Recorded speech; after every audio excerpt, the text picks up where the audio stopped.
자, 오늘 말씀은 예수님께서 십자가에서 돌아가시는 이야기를 들려주는 말씀의 내용입니다. 예수님께서는 이 땅에 오셔서 잠시 동안 사역을 하셨죠. 사역을 하시고, 그리고 본래 목적하셨던 대로 사람들에게 버림을 당하시고, 그리고 십자가의 형틀에 오르셔서 죽음을 맞이하게 되셨어요. 근데 여러분, 이 십자가형이라는 것이 얼마나 잔인하고 고통스러운 형벌인지를 우리가 다시 한번 기억해 봤으면 좋겠어요. 우리는 신앙생활을 하면서, 또 우리가 신앙생활을 하면서 너무나 많이 들었지, 또 늘 보고 있었고 늘 이렇게 배워서 알고 있는 십자가이기 때문에 우리가 어떤 느낌을 받는지 잘 모르겠어요. 하지만 본래 십자가는 뭐예요? 사형도구였다고, 사람을 죽이는 도구였다라는 거예요.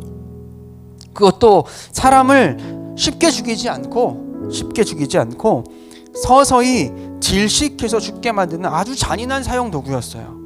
오늘 말씀의 저자인 이 사도 요한은 이 예수님의 십자가의 사건을 이렇게 쭉 기록을 해 나아가면서 다른 복음서들과는 다르게 예수님의 능동적인 행동에 대해서 강조하며 기록을 하고 있다는 사실 하나를 깨닫게 되죠. 무슨 말이냐?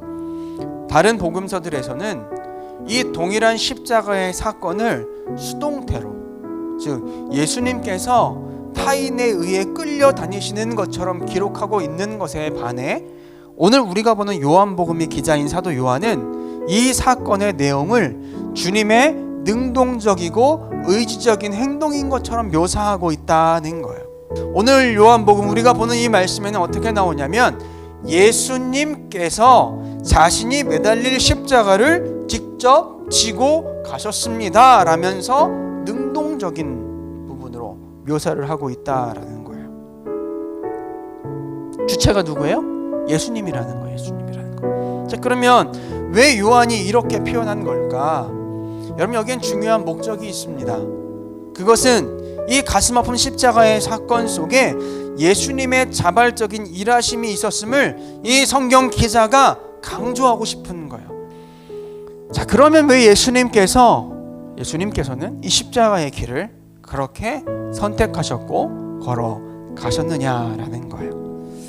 그것이 어쩔 수 없어서 당하신 일이 아니고 지극히 능동적인 주님의 일하심이었다면 왜 주님은 그 고통의 길을 선택하시고 행하셨냐라는 거죠. 예수님을 위한 것이 아니라 우리가 다 잘 알고 있는 바와 같이 우리를 위한 것이었고, 더 깊이 우리 안에 가득한 죄의 문제를 해결해 주시기 위한 하나님의 아들로서의 선택이었다라는 거죠.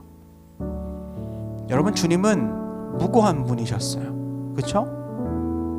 그분은 이 땅에 사셨던 30여 년의 세월 동안 무죄하셨을 뿐만 아니라 주님의 말씀에 온전히 순종하시는, 하나님의 말씀에 온전히 순종하시는 분이셨고, 또 출생 자체도 유전으로 말미암는 원죄와 상관없이 죄가 없는 분으로 사역하시는 분이셨어요. 그건 하나님의 아들이었죠. 그러나 오직 우리를 위해서 제사에서 죽여지고, 그래서 누군가의 죄를 속죄하던 한 마리의 어린 양과 같이 오늘 우리의 모든 죄인들의 죄를 대신 지고 우리를 구원하시기 위해서 그 죽음 앞에 선택해서 나가셨다라는 거죠.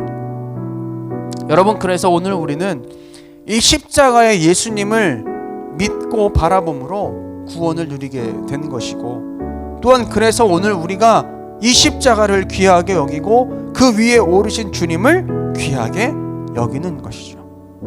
그리고 또한 그렇기에 이 십자가는 우리의 목이나 다른 어디에 매달려서 반짝이면서 가치를 드러낼 것이 아니야. 아니, 그러기 전에 가장 먼저는 어디?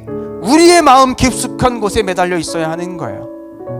이 십자가가 그냥의 일이 아니라 우리의 구원과 관련된 가장 중요한 일이고 유일한 길이기 때문에 그 십자가는 나의 목이 아니라 내 마음속에 먼저 매달려서 구원의 가치와 은혜를 드러내는 상징이 되어야 하겠다라는 거죠.